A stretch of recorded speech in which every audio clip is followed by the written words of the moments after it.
नमस्कार, आप देख रहे हैं TV9 भारतवर्ष। आपके साथ मैं हूं शुभांकर मिश्रा। दिल्ली में इजरायली दूतावास के पास हुए धमाके का आज तीसरा दिन है। देश की जांच एजेंसियां ब्लास्ट की जांच में जुटी हुई हैं और अब इस जांच में इजराइल की खुफिया एजेंसी मोसाद भी जुटने वाली है। दिल्ली धमाके की जांच में क्या कुछ नया खुलासा हुआ है, ये सब कुछ हम आपको बताएंगे।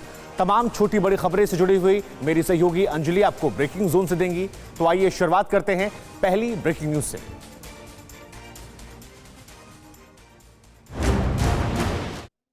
तो अब बात करते हैं पहली ब्रेकिंग न्यूज को लेकर। दिल्ली ब्लास्ट मामले में इस वक्त की बड़ी खबर सामने आ रही है।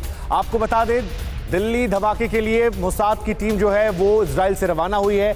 खुफिया एजेंसी मोसाद की एक टीम यहां पर आ रही है भारत में। इजरायली जांच एजेंसी मोसाद करेगी ब्लास्ट की जांच। एनएसजी और स्पेशल सेल की टीम अभी फिलहाल धमाके की जांच कर रही है। शुक्रवार शाम 5:05 पर इजरायली दूतावास के पास ये धमाका हुआ था।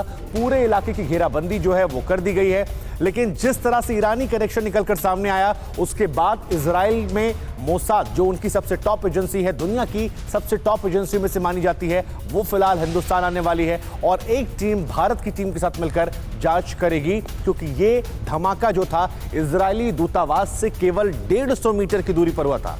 ये तस्वीर भी हम आपको दिखा रहे हैं उस इलाके की फाइल फुटेज जहां पर यह धमाका हुआ था। जांच टीम कैसे बार बार यहां पहुंची। फिलहाल पूरा इलाका सील कर दिया गया है। एक और बड़ी खबर यह है कि ईरानी लिंक के एंगल से की जा रही है ब्लास्ट की जांच और भारत में रह रहे कई ईरानी लोगों से इस बारे में पूछताछ भी की गई है। चिट्ठी में धमकी के बाद ईरान पर शक की सुई घूम गई है।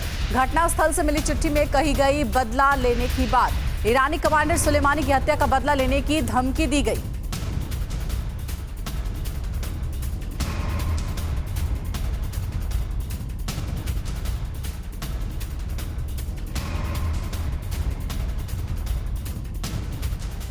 और अब आपको यह बताते हैं कि दिल्ली धमाके की जांच में अब तक क्या क्या निकलकर सामने आया है।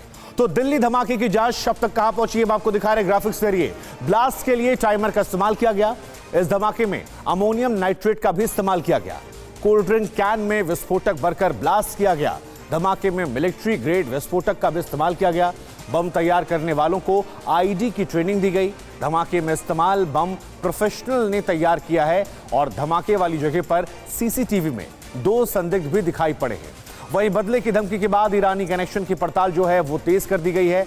तो ये तमाम वो बड़ी बातें जो ग्राफिक्स जरिए हमने आपको दिखाई और ये बहुत ज्यादा अहम हो जाती है। और इसी खबर पर हमारे संवाददाता मोहित ओम लगातार जो खबर को कवर कर रहे हैं वो हमारे साथ जुड़ रहे हैं। मोहित, ये बताया जा रहा है कि मोसाद की एक टीम जो है वो दिल्ली आने वाली है, लेकिन फिलहाल अब तक जो जांच भारतीय एजेंसियां कर रही हैं उसमें क्या नई अपडेट निकल कर आई आज नए दिन, अगर हम दर्शकों को जानकारी दें तो।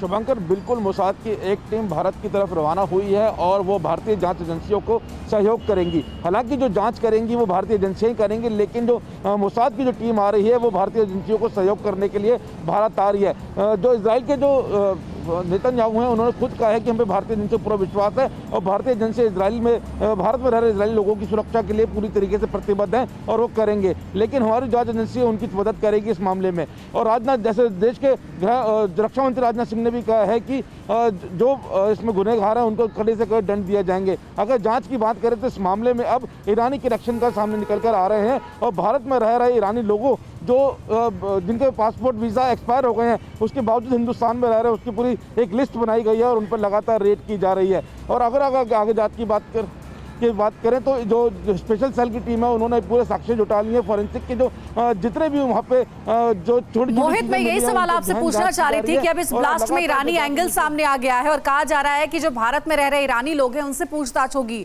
क्या ऐसे कुछ लोगों से संपर्क साधा गया है? शक की सुई क्या उनके ऊपर भी जा रही है कि बिना उनके सहयोग के ये पूरी रणनीति जो है, पूरी साजिश को अंजाम नहीं दिया जा सकता था?